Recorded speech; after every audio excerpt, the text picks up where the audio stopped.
Hi there, Dan Westgate from Brilliant Ideas, and in this video we're going to be carrying out a load test comparing two types of crane mats.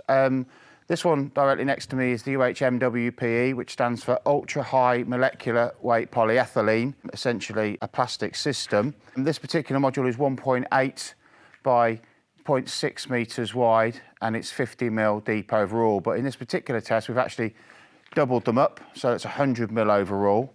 And what you can see on top is a steel plate which we've had custom made, 30 mil thick, 500 mil by 500 mil. And the purpose of that plate is to simulate how the load would be applied from a typical mobile crane. So we're trying to, simulate site conditions. And what's next to me here is our system titled ALIMATS, which is an aluminium system manufactured from extruded aluminium. And we've only got a single layer, and this module is 1.74 by 0.58 metres wide and 60 mil deep. And it's extruded aluminium, and if you cut it open, it would be a truss profile. This module weighs 38 kilograms, and a singular module here of this particular module weighs 52 kilograms. And according to the literature from the company we purchased it from, it's rated at 54 tonnes. Now, appreciate simulating a load test as a point load, whereby this is working as a simply supported beam, may not be totally realistic when working as typical crane outrigger mats. But what is of utmost importance, according to the majority of design guides, is the stiffness of material. And one particular design guide talks about two types of strength. One is the strength, whereby it's the compression resistance of the material, and the hierarchy for that is steel, aluminium, nylon, polyethylene and timber. But the most important for crane outrigger mats to perform as structurally intended is the stiffness hierarchy, and that is steel, aluminium, timber, nylon and polyethylene. So essentially concluding that polyethylene has got the weakest stiffness properties, which in our opinion is the most important. Because essentially a crane outrigger mat has got to reduce the pressure below the mat surface. So it's got to take the point load horizontally down to reduce the ground pressure applied to the ground. And we've doubled this one up just to see what the results would look like. We've already done a couple of other tests with some quite interesting results. So if we can commence the test, we're not going to predetermine the load we're going to apply. We're going to see if we halt the test at a certain point. So if you could start applying the load, please, Philip. Thank you very much. We've had this rig custom made for this scenario. So when the rams equalise, it will be applying an equal pressure to each particular module. So it could give us a reading when you're ready.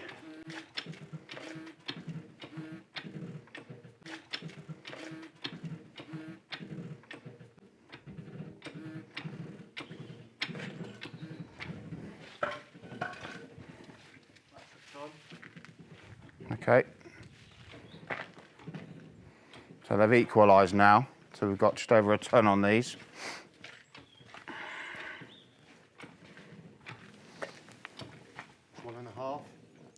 So at 1.5 tonnes, so we're already seeing visual signs of deflection, and I can already see a gap appearing from the top of the polyethylene mat and the steel plate itself. So in this sort of scenario, you are going to get a concentration of pressure directly below the outrigger, and subsequently suggesting that the mat is not performing as structurally intended. If I come around to the ALIMAT module, I can't see any visible sign of deflection, and I certainly can't see a gap appearing between the steel plate and the top of the ALIMAT profile. And bear in mind, we're comparing a 60 mil deep module here, and in combination of two modules, we've got 100 mil overall. So, significant advantage with regards to depth. So if we could have another reading, please, Philip. Almost 3 tonne. So we're nearly at 3 tonne, and we can see significant deflection now, and also 3 tonne. A big gap now appearing. So I think we're okay to continue the test a bit further.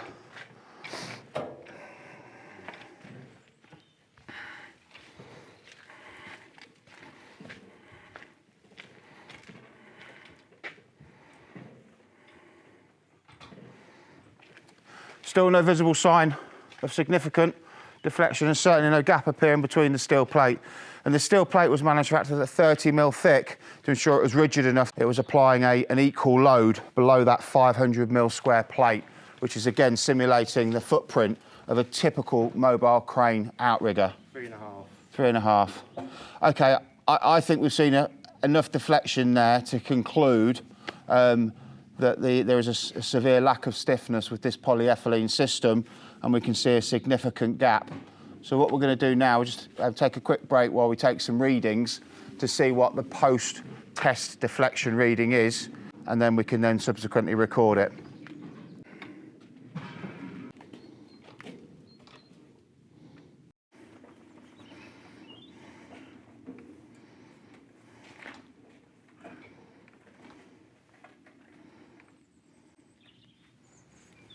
Okay, so the load is currently at 3.5 tonne, and we've taken a deflection reading on this actual live load, and the 2 layers of the UHMWPE, the polyethylene mats, have deflected 161 mil, and the 60 mil single module ALIMAT module under that load has deflected 8 mil. And what we're going to do now is release the load and then take another reading to see if the module's remained elastic, i.e. gone back into its original level, and also to see if it's reached its elastic limit. And we do believe with the polyethylene system it would have reached its elastic limit. So Philip, if you could release the load, and then what we'll do is we'll remove the 30 mil thick steel plates, and then we'll take a reading, and that will conclude the test. So it is springing back.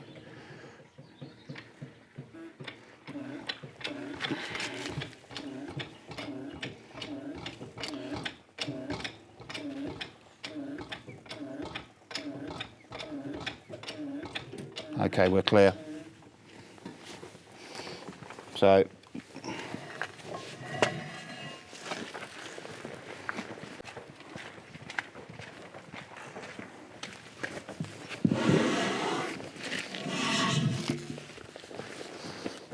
if you can get the staff, and I'll go and take the readings. Yep. So that is a reading of minus 61 millimetres, so permanent deflection of the 2-layer system is minus 61 millimetres, which strongly proves and suggests 2 layers of the UHMWPE modules have reached their elastic limit, and therefore we don't believe fit for purpose to work as crane outrigger mats. And Philip, if you could move over to the single layer ALIMAT module, we'll just do a post reading there. 1289.